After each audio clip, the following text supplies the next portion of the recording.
One wrong turn, 2 bullets, and a world on fire. On a sunny June morning in Sarajevo, 1914, a young man's pistol unleashed a chain reaction that toppled empires, killed millions, and redrew the map of the world. This was no ordinary crime. It was the spark that ignited the Great War. To understand the shots in Sarajevo, you must first understand the world that surrounded them. Europe in 1914 was a powder keg, waiting for a match. The Austro-Hungarian Empire, sprawling, multi-ethnic, and fragile, was struggling to contain the rising tide of nationalism. Its annexation of Bosnia and Herzegovina in 1908 enraged neighboring Serbia and the millions of Slavs living under Habsburg rule. Serbia, fresh from its victories in the Balkan Wars of 1912 to 1913, dreamed of uniting all South Slavs into a greater Serbia. This dream directly threatened Austria-Hungary's survival. Fueling the fire was a secret society known as the Black Hand, Ujedinjenje ili Smrt, Union or Death. Composed of Serbian nationalists and military officers, their mission was clear: liberate Serbs outside Serbia, especially in Bosnia, using bombs, pistols, and terror. And into this volatile landscape, Archduke Franz Ferdinand, heir to the Austro-Hungarian throne, chose to make an official visit.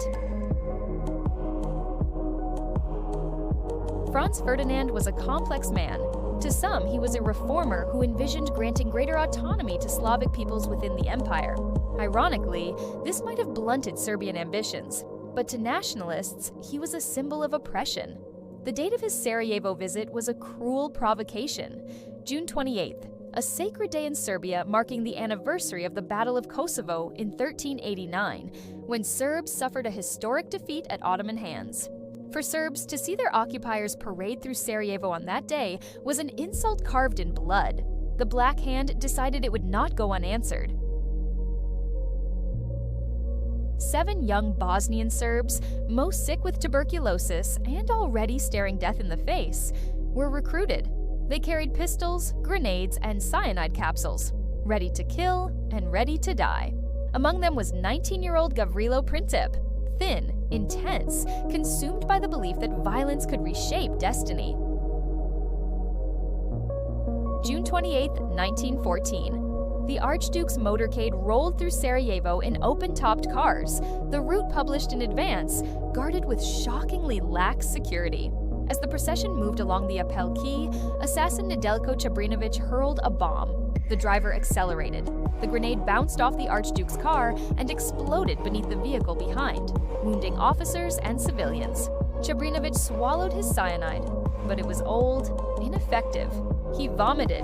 He leapt into the river, but it was barely waist deep. Within minutes, he was captured. The other assassins, shaken, failed to act as the car sped past. The plot seemed ruined, but destiny was not finished. After a reception at Sarajevo City Hall, Franz Ferdinand insisted on visiting the bombing victims in the hospital. The motorcade changed route, but in a fatal miscommunication, the driver was not informed. Turning mistakenly onto Franz Josef Street, the original route, the car stalled. Standing nearby was Gavrilo Princip. Moments earlier, he had walked to a delicatessen to buy a sandwich, bitter over the morning's failure. Now, as if by fate, the Archduke's car backed directly in front of him. Princip stepped forward, raised his pistol, and fired 2 shots from just feet away. The first struck Sophie in the abdomen. The second pierced Franz Ferdinand's neck.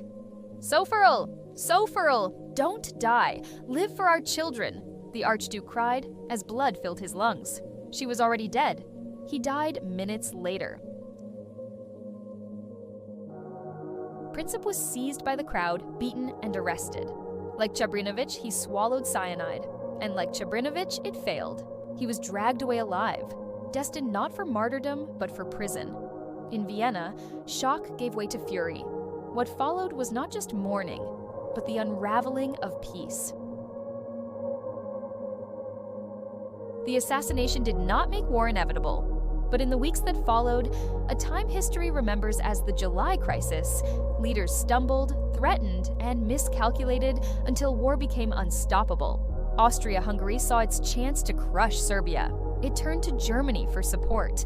On July 5th, Kaiser Wilhelm II handed them a blank check, unconditional backing, On July 23rd, Austria issued a harsh ultimatum to Serbia, 10 demands, including allowing Austrian officials to operate on Serbian soil. It was deliberately designed to be rejected. Serbia accepted most terms, but refused those violating its sovereignty. It was not enough. On July 28, 1914, Austria-Hungary declared war on Serbia. Russia mobilized to protect its Slavic ally. Germany declared war on Russia on August 1st. Germany declared war on France on August 3rd. On August 4th, Germany invaded neutral Belgium, dragging Britain into the war. The dominoes had fallen. The two bullets in Sarajevo had detonated Europe's alliances like a chain of explosives. Within weeks, the world was engulfed in the Great War. 4 years of trenches, gas, and unimaginable slaughter. 4 empires collapsed: Austro-Hungarian, Ottoman, Russian, German. The 20th century itself was remade. Why did Princip kill? He was no criminal mastermind, but a teenager swept up in nationalist fervor. Was he history's villain, or merely the instrument of a world already rushing toward war? Perhaps the war was inevitable, the powder keg already lit. Perhaps without Sarajevo, another spark would have come. But what we cannot deny is this: on June 28, 1914, one wrong turn and 2 bullets changed the fate of humanity.